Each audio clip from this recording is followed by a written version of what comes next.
जय Hind defence lovers. आज की टॉप हेडलाइंस कुछ इस प्रकार है। दिल्ली में बस्ट हुआ पाकिस्तान से लिंक रखने वाला एक बड़ा arms smuggling racket.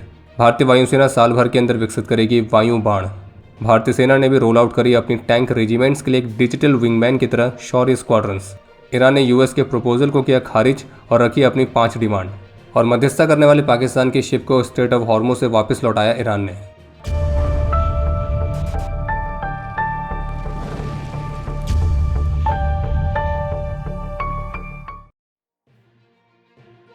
Delhi police की क्राइम ब्रांच ने एक और प्रमुख इंटरनेशनल आर्म्स ट्रैफिकिंग नेटवर्क को बस्ट किया है, जो कि हमारे देश की राजधानी में ही सक्रिय था। और इस मामले पर 10 आरोपियों को गिरफ्तार भी किया गया है। रिपोर्ट्स के मुताबिक ये जो नेटवर्क है तो ये पुरानी दिल्ली से ऑपरेट कर रहा था और इसके जो कनेक्शंस हैं वो पाकिस्तान, नेपाल और बांग्लादेश इन देशों तक फैले हुए थे। और इसी ऑपरेशन के दौरान पुलिस ने अपनी रेड में 21 हाईटेक फॉरेन वेपन्स और करीब 200 लाइव कार्ट्रिजेस को भी रिकवर किया है। और जो वेपन्स रिकवर किए गए तो वो अलग अलग कंट्रीज में मैन्युफैक्चर हुए हैं, जैसे कि चेक रिपब्लिक की सब मशीन गन, इटली की बेरेटा पिस्टल, टर्की की सॉगर पिस्टल, चीन की PX-3, ब्राज़ील की टॉरस, जर्मनी की वॉल्थर PX 5.7 पिस्टल और ऐसी कुछ और हाई एंड वेपन्स जिनका इस्तेमाल स्पेशल फोर्सेस भी करती है। और इन्वेस्टिगेशन में खुलासा हुआ है कि ये जो हथियार हैं ये पाकिस्तान से होते हुए नेपाल के रास्ते भारत में सप्लाई किए गए थे और फिर वहाँ से ये दिल्ली NCR पहुँचे और फिर इस जगह से देश के बाकी हिस्सों में इनको सप्लाई किया जा रहा था। कहने का मतलब ये है कि इस नेटवर्क ने दिल्ली को अपने इन इलीगल वेपन्स की सप्लाई के लिए एक मेन डिस्ट्रीब्यूशन हब की तरह बना रखा था, जहां से हथियार अलग अलग राज्यों में फैले क्रिमिनल गैंग्स और ऐसे अन्य एंटी इंडिया एलिमेंट्स को सप्लाई किए जा रहे थे।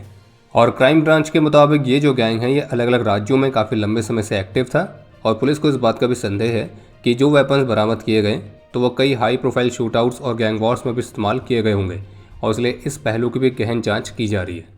और ये जो नेटवर्क है पिछले 7 से 8 महीनों से लगभग लगातार वेपन्स को सप्लाई कर रहा था। बाकी इंटेरोगेशन के बाद जो आरोपी पकड़े गए तो उनकी तरफ से और भी कुछ बड़े खुलासे होने की पूरी उम्मीद है। और अभी जिस समय हम वीडियो रिकॉर्ड कर रहे हैं तो जिन आरोपियों को गिरफ्तार किया गया तो उनके नाम का खुलासा नहीं किया गया है।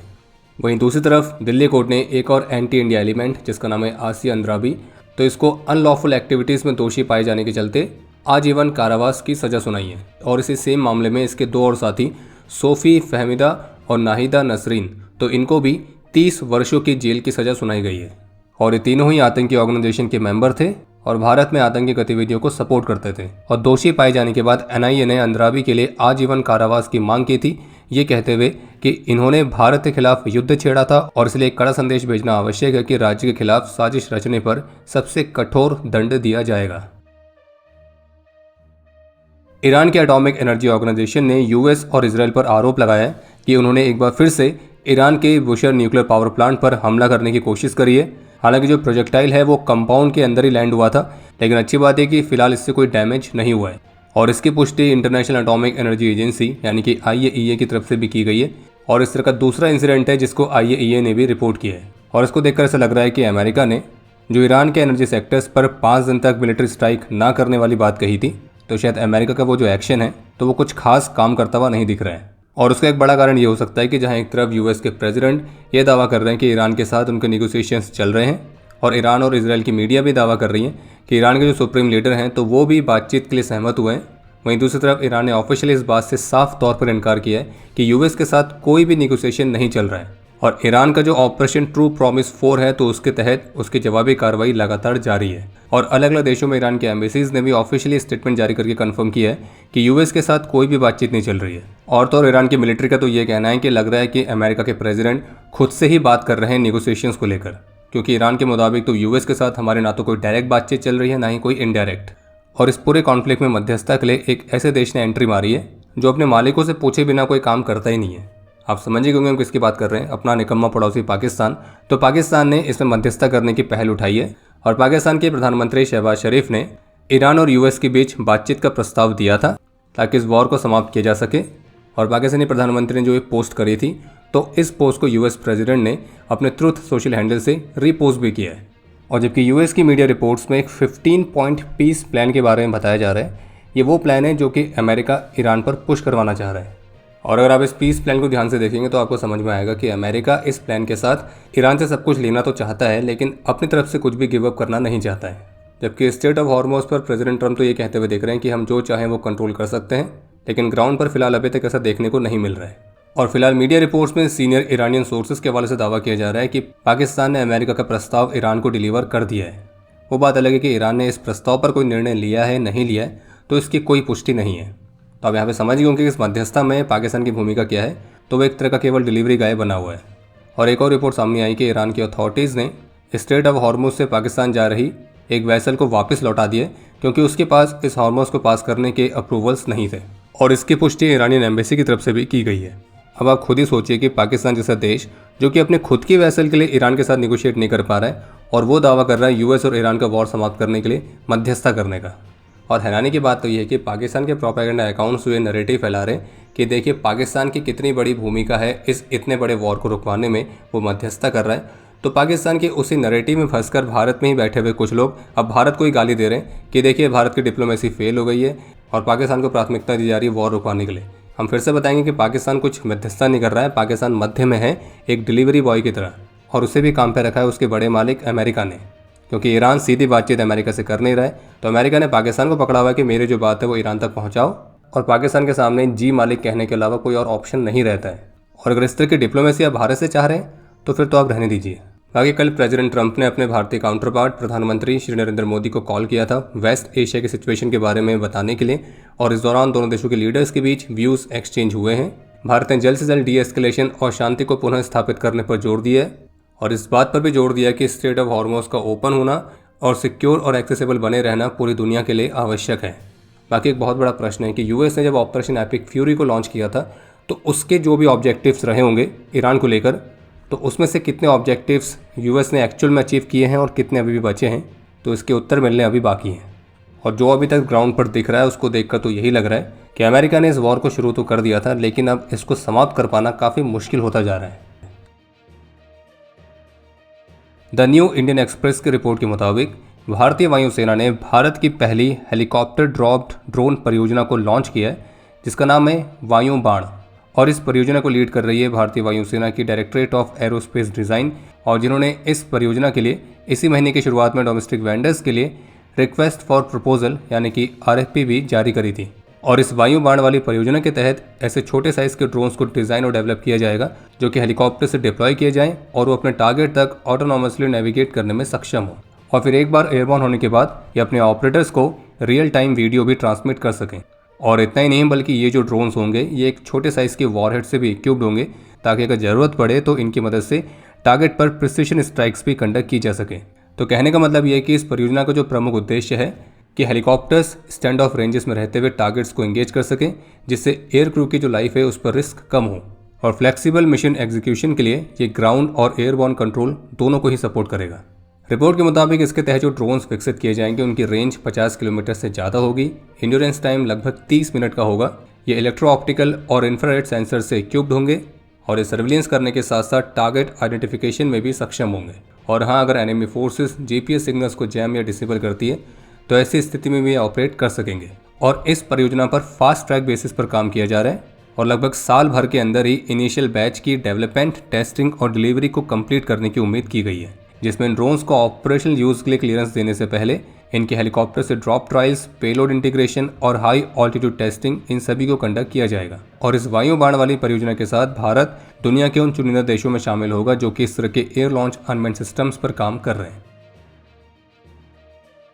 मॉडर्न वॉरफेयर में ड्रोन्स की महत्वपूर्ण भूमिका को देखते हुए भारतीय सेना ने शौर्य स्क्वाड्रंस को रोल आउट किया है, और जो कि आर्मी की टैंक रेजिमेंट्स को ड्रोन वॉरफेयर में डायरेक्टली सपोर्ट करेंगी। और वर्तमान समय में टोटल 6 शौर्य स्क्वाड्रंस को एक्टिवेट किया गया है। और शौर्य स्क्वाड्रन के साथ जो ये ड्रोन पावर टैंक रेजिमेंट्स हैं, तो इसे आप एक तरीके से ट्रेडिशनल टैंक फॉर्मेशंस को एक मल्टी डोमेन हंटर्स में शिफ्ट करने वाली योजना भी कह सकते हैं।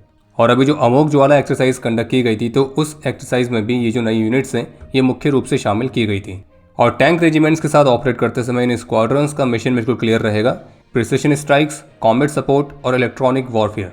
और ये जो स्क्वाड्रंस हैं ये टैंक के क्रू को और भी आगे तक देखने में मदद करेंगे, दुश्मन की पोजीशंस को और उनके वेपन सिस्टम्स को पिन पॉइंट एक्यूरेसी के साथ आइडेंटिफाई करने में मदद करेंगे, और ज़रूरत पड़ने पर उन पर डीप प्रिसिशन स्ट्राइक करने में भी मदद करेंगे।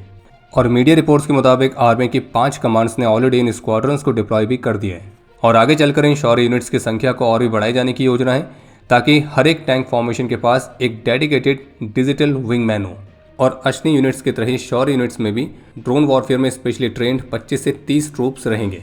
और इन यूनिट्स में भी surveillance drones, attack drones, loitering munitions, तो इनका कॉम्बिनेशन शामिल रहेगा। इसके अलावा एक अपडेट यह है कि आंध्र प्रदेश पुलिस ने 12 लोगों को गिरफ्तार किया है और जिनके लिंक आतंकी संगठनों के साथ पाए जाने का शक है और ये कोऑर्डिनेटेड मल्टी स्टेट ऑपरेशन था। और इन सस्पेक्ट्स को गिरफ्तार करने के लिए बिहार, दिल्ली, कर्नाटका, महाराष्ट्र, वेस्ट बंगाल, तेलंगाना और राजस्थान की स्पेशल टीम्स डिप्लॉय की गई थी। और आतंकी संगठनों से लिंक रखने वाले लगभग 12 सस्पेक्ट्स अभी तक गिरफ्तार किए गए, जिनमें से 3 आंध्र प्रदेश से हैं, जिनकी पहचान मोहम्मद रहमतुल्लाह शरीफ, मिर्जा सोहेल बेग और मोहम्मद दानिश के तौर पर हुई है। और पुलिस के मुताबिक ये तीनों प्रतिबंधित आतंकी संगठन जैसे कि AQIS और आईसिस तो इनकी एक्सट्रीमिस्ट आइडियोलॉजी को प्रमोट करने और एक कोऑर्डिनेटेड एक्टिविटीज़ को कंडक्ट करने में शामिल थे। और इस बात का भी शक है कि एंटी नेशनल ऑब्जेक्टिव्स पर काम करने के लिए ये इन सुअरों के संगठनों के फॉरेन हैंडलर्स के साथ भी कांटेक्ट में थे। इन तीनों ने एक ग्रुप बनाया था जिसका नाम था अल मलिक इस्लामिक यूथ, जिसका ऑब्जेक्टिव था युवाओं को रेडिकलाइज करना और इन्हें सो कॉल्ड जिहाद के लिए प्रिपेयर करना और साथ ही पूरे देश भर में अपने नेटवर्क को एक्सपेंड करना। और ये तीनों अपने फॉरेन हैंडलर्स के इंस्ट्रक्शंस पर ही काम कर रहे थे और ये तीनों गजवा-ए हिंद वाले कॉन्सेप्ट के साथ भारत के खिलाफ युद्ध छेड़ने वाली गतिविधियों में शामिल थे। इसमें से जो रहमतुल्लाह है वो एक बाइक टैक्सी ड्राइवर है, जो दानिश है वो एक लेज़र मार्किंग प्रोफेशनल था और सोहेल बेग रेस्टोरेंट में काम करता था। और इन्वेस्टिगेशन में भी सामने आया है कि आगे की ट्रेनिंग के लिए महीने भर के अंदर पाकिस्तान में ट्रैवल करने की भी तैयारी कर रहे थे। और तो और ये अन्य युवाओं को भी इस बात के लिए मोटिवेट कर रहे थे कि वे पाकिस्तान और अफगानिस्तान में मिलिट्री ट्रेनिंग के लिए जाएं। बाकी मामले की इन्वेस्टिगेशन जारी है और ये देखकर लग रहा है कि देश में सफाई अभियान जोर शोरों से चल रहा है। और तीनों के साथ साथ आंध्र प्रदेश में ही एक महिला को भी गिरफ्तार किया गया है और उसके भी इसी तरह से आतंकी लिंक्स हैं और उस महिला की पहचान हुई है साइदा बेगम के तौर पर। अभी हाल ही में जो दिल्ली कोर्ट ने आतंकी आसिया अंद्राबी और उसके 2 साथी फहमीदा सोफी और नाहिदा नसरीन को एंटी इंडिया एक्टिविटीज़ में शामिल होने के चलते कड़ी सज़ा सुनाई है, तो इस पर पाकिस्तान के फॉरेन अफेयर्स की तरफ से प्रतिक्रिया आई है और उन्होंने इस फैसले का विरोध किया है और इंटरनेशनल कम्युनिटी से आह्वान किया है कि देखिए भारत ह्यूमन राइट्स का कैसे उल्लंघन कर रहा है, इस पर ध्यान दिया जाए। तो पाकिस्तान के इस फालतू के स्टेटमेंट पर भारतीय विदेश मंत्रालय की तरफ से प्रतिक्रिया आई है, जिसमें स्पष्ट रूप से पाकिस्तान के इन स्टेटमेंट को खारिज किया गया है। जैसे पाकिस्तान आतंकी संगठन और उनके मेंबर्स के प्रति इतनी सहानुभूति और सपोर्ट दिखा रहा है और पाकिस्तान के पास कोई अधिकार नहीं कि वो भारत की जुडिशियल प्रोसेस और हमारे इंटरनल मैटर्स में कुछ भी कमेंट करे। हालांकि इसमें ऐसी कोई सरप्राइज वाली बात भी नहीं है कि ऐसा देश जो लंबे समय से आतंकवाद को स्पॉन्सर करता रहा है, तो उसके द्वारा हिंसा और निर्दोष लोगों की जान लेने वालों को सही ठहराने वाला ऐसा बयान जारी किया गया है। और भारत ने पाकिस्तान को सलाह दी है कि झूठ और बेबुनियाद बयानबाजी करने के बजाय पाकिस्तान उन गंभीर और सिस्टमेटिक ह्यूमन राइट वॉलेशंस पर ध्यान दे जिन्हें वो लगातार अपने वहाँ अंजाम दे रहा है। बाकी मानवाधिकारों का उल्लंघन क्या होता है वो तो पाकिस्तान से अच्छा और कौन समझ सकता है, क्योंकि पाकिस्तान के पास ये करने की एक्सपर्टीज़ है। और अगर पाकिस्तान को याद नहीं आ रहा तो हम याद दिलाते हैं कि आज है 25 मार्च। यही वो दिन है जब पाकिस्तान की मिलिट्री ने 1971 में बांग्लादेश में, जो कि उस समय पूरी पाकिस्तान था, ऑपरेशन सर्च लाइट लॉन्च किया था। और फिर इस ऑपरेशन सर्च लाइट की आड़ में कैसे पाकिस्तान की मिलिट्री ने लगभग 3 लाख के करीब इनोसेंट जानें ली, बंगाल की करीब 2 लाख से 4 लाख महिलाओं और बच्चों की इज्जत के साथ खेला और जिस तरह की बर्बरता की गई थी, तो उसे यहाँ पे बताने में भी हमें अच्छा नहीं लग रहा है। और ऐसा देश भारत को ज्ञान देने चला है ह्यूमन राइट्स पर। और पाकिस्तान को तकलीफ इस बात की कि भारत आतंकियों को सजा देता है, क्योंकि पाकिस्तान के लिए तो जो आतंकी हैं वो आतंकी नहीं है बल्कि उनके दामाद हैं। और ऐसा आपको बता दें कि आज बांग्लादेश के प्रधानमंत्री ने भी अपने संदेश में पाकिस्तानी आर्मी द्वारा बांग्लादेश में किए गए उस भीषण नरसंहार की निंदा करी है, जिस पर उन्होंने ये लिखा कि स्वतंत्रता प्रेमी बांग्लादेश के इतिहास में 25 मार्च 1971 सबसे शर्मनाक और क्रूर दिनों में से एक है और उस काली रात को पाकिस्तानी कब्जा करने वाली सेनाओं ने ऑपरेशन सर्च लाइट के नाम पर बांग्लादेश के निहत्थे लोगों के खिलाफ इतिहास के सबसे जघन्य नरसंहारों में से एक को अंजाम दिया था। और जब पाकिस्तान की हरकतें बढ़ गई थी, फिर उसके बाद भारत को बीच में आना पड़ा और फिर उसके बाद क्या हुआ तो आप सभी जानते हैं, 93,000 सरेंडर और पेंट रिमूविंग सेरेमनी। इसके साथ आपको एक और महत्वपूर्ण अपडेट देते हैं कि जो पाकिस्तान बार बार क्लेम करते रह रहे हैं कि उसके वहाँ जो TTP हमले कर रहा है, तो वो सारे हमले अफगान तालिबान के निर्देश पर हो रहे हैं और अफगान तालिबान उनको सपोर्ट कर रहा है। लेकिन UN की जो लेटेस्ट रिपोर्ट आई है उसमें पाकिस्तान के इन सारे दावों को खारिज कर दिया गया है और ये बताया गया कि पाकिस्तान जो ये दावे कर रहा है कि अफगान अथॉरिटीज़ के डायरेक्शन पर ही पाकिस्तान की टेरिटरी के अंदर TTP हमले कर रहा है, तो पाकिस्तान के इस दावे में क्रेडिबिलिटी की कमी है। ये भी लिखा गया कि पाकिस्तान ने कोई भी क्रेडिबल एविडेंस कभी भी पब्लिश नहीं किया जो कि साबित करता हो कि TTP के जो हमले हो रहे हैं उनको अफगान के अथॉरिटीज़ द्वारा डायरेक्ट या कंट्रोल किया जा रहा है। तो इसलिए पाकिस्तान जो अफगानिस्तान पर हमले कर रहा है तो वो गंभीर रूप से अंतर्राष्ट्रीय कानून का उल्लंघन है। और पाकिस्तान जो ये कहता है कि वो सेल्फ डिफेंस में कर रहा है, तो पाकिस्तान के पास यहाँ पे सेल्फ डिफेंस का कोई राइट है ही नहीं, क्योंकि तब होता जब तालिबान पहले पाकिस्तान पर हमला करता या फिर टीटीपी को हमले के लिए भेजता, पर ऐसा हुआ नहीं है। और यूएन ह्यूमन राइट्स की इस स्टेटमेंट में ये भी कहा गया कि फोर्स का अनलॉफुल तरीके से इस्तेमाल ये दिखाता है कि जो पाकिस्तान है तो उसने इन हमलों में सभी इंडिविजुअल्स के ह्यूमन राइट्स का उल्लंघन किया है। तो हमारे निकम्मे पड़ोसियों, ये होता है ह्यूमन राइट वॉलेशन जो तुम करते आ रहे हो कई वर्षों से। तो बेहतर यही होगा कि पहले अपनी पतलून सही से सिल लो, उसके बाद दूसरों को टोपी पहनाना। बाकी अभी वेस्ट एशिया सिचुएशन को लेकर एक अपडेट सामने आया है, जिसमें पहला तो ये कि ईरान ने स्ट्रेट ऑफ हॉर्मुज़ के ऊपर संप्रभुता की डिमांड करी है, और रशिया की तरफ से बताया गया कि उन्हें ईरान की तरफ से फिलहाल ऐसी कोई भी सूचना नहीं मिली है कि ट्रंप के साथ वे किसी सीज फायर प्लान पर काम कर रहे हैं। यानी कि यूएस के बातचीत वाले दावे को तो रशिया ने भी खारिज कर दिया है। और जबकि आज बुधवार को ईरान की मिलिट्री की तरफ से दावा किया गया कि उन्होंने अमेरिका के USS Abraham Lincoln aircraft carrier पर क्रूज मिसाइल्स फायर करी थी, और वार्निंग भी दी है कि अगर ये शिप दोबारा से उनके रेंज में आई तो वो फिर से स्ट्राइक करेंगे। और ईरान के दावे के मुताबिक उनके इस हमले से अमेरिका को अपने एयरक्राफ्ट कैरियर की पोजीशन को बदलने के लिए मजबूर होना पड़ा था। और ईरान के इस दावे पर अभी यूएस की सेंट्रल कमांड की तरफ से स्टेटमेंट आने का इंतजार है। जबकि ईरान के विदेश मंत्रालय की तरफ से कहा गया कि ईरान अपनी संप्रभुता को तब तक डिफेंड करता रहेगा जब तक कि ईरान के दुश्मन इस बात के लिए रिग्रेट न करने लग जाएं। और जबकि ईरान की प्रेस टीवी के मुताबिक ईरान ने अमेरिका के 15 पॉइंट पीस प्लान को रिजेक्ट किया है और अपनी 5 बड़ी डिमांड्स यूएस के सामने रखी हैं यूएस के प्रपोजल के रिस्पॉन्स में। और अब 5 डिमांड्स ये है कि पहला ये कि ईरान के दुश्मन द्वारा आक्रमण और एसेसिनेशंस पर पूरी तरह से रोक लगाई जाए, इस्लामिक रिपब्लिक पर वॉर फिर से इम्पोज ना हो तो उसको सुनिश्चित करने के लिए एक मजबूत मैकेनिज्म बनाया जाए, इस युद्ध में जो भी हमें नुकसान हुआ है तो उसकी एक गारंटीड पेमेंट की जाए, क्षेत्र भर में शामिल सभी प्रतिरोध समूहों के लिए और सभी मोर्चों पर युद्ध की समाप्ति होनी चाहिए, और सबसे इंपॉर्टेंट स्ट्रेट ऑफ हॉर्मुज़ पर अधिकार का प्रयोग करने के लिए ईरान के संप्रभु अधिकार के संबंध में एक इंटरनेशनल रिकॉग्निशन और गारंटीज दी जाएं। और ये भी स्पष्ट किया गया कि इससे पहले जिनेवा में नेगोशिएशंस के सेकंड राउंड में ईरान ने जो डिमांड्स रखी थी तो ये नई वाली डिमांड्स उन्हीं डिमांड्स में एडिशनल है, और अब इस पर यूएस के रिस्पॉन्स का इंतजार है। बाकी अब समय है आज के इतिहास का। आज के दिन 2016 में लद्दाख में ऑपरेशनल ड्यूटी के दौरान लांस हवलदार भवान तमांग और राइफलमैन सुनील राय ने अपना सर्वोच्च बलिदान दिया था। आज के दिन 1990 में 16 असम राइफल्स के राइफलमैन पदम सिंह और राइफलमैन कुशल सिंह राय ने अपना सर्वोच्च बलिदान दिया। आज के दिन 2001 में जम्मू कश्मीर में अपने अदम्य साहस और वीरता का परिचय देते हुए बीएसएफ के कांस्टेबल मोहम्मद याशीन शेख, 1991 में लांस नायक हुकम सिंह और 1995 में कांस्टेबल सुरेश लाकरा और कांस्टेबल राजेश कुमार ने भी अपना सर्वोच्च बलिदान दिया था।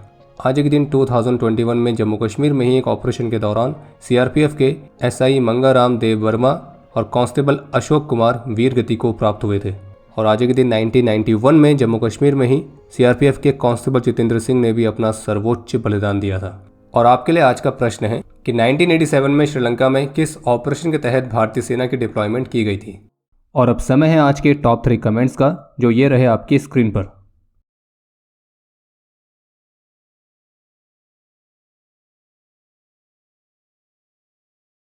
उम्मीद है आपको आज का एपिसोड पसंद आया होगा।